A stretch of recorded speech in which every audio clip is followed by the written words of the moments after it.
Death under mysterious circumstances is not unusual, but the case of J. Temple Thurston differs somewhat from the regular pattern. Although years have elapsed since the night of his passing, no one yet knows how or why he died. It is presumed that the Thurstons quarreled in the winter of that year, 1919, and decided to go their separate ways. For by April, the family had scattered, the servants had been dismissed, and the house stood empty. And so, had an alert neighbor not noticed the flicker of flame behind one of the second-story windows, Hawley Manor probably would have burned to the ground. But the alarm was promptly turned in, and within a very short time, fire engines were ruffling the early morning calm of the highly respectable suburban street.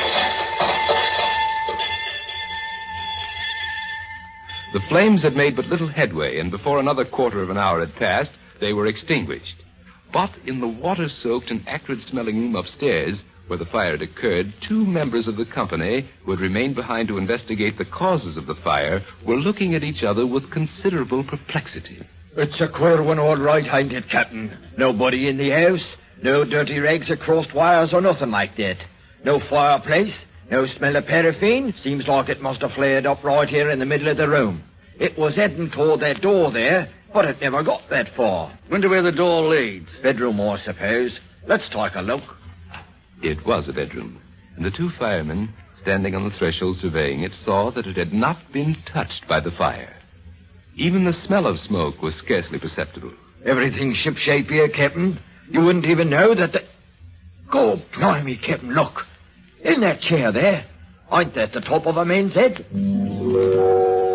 The chair was facing the windows, its back to the door. It's J. Temple Thurston, Captain. I've seen him often. You mean it was J. Temple Thurston? Aye. He's the dead one, all right. Captain, what was he doing sitting here fully dressed at 3 o'clock in the morning? He wasn't drinking. He wasn't reading a book.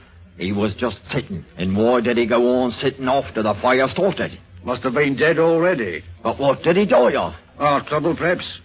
He didn't burn to death, we know that. His clothes ain't even scorched. Aye, but... Captain, look. His ankle. The captain glanced down. He saw the flesh of Thurston's ankle showing from beneath the bottom of his trousers.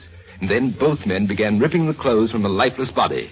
In another moment, the figure in the chair was nude, and the firemen were staring at it, their eyes opened wide in amazement and disbelief. Blimey.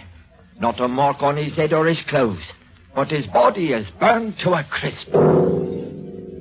J. Temple Thurston had died of heart failure. The coroner's jury ascertained that. That his death preceded the fire seemed probable, since he apparently had made no effort to summon help or to extinguish it.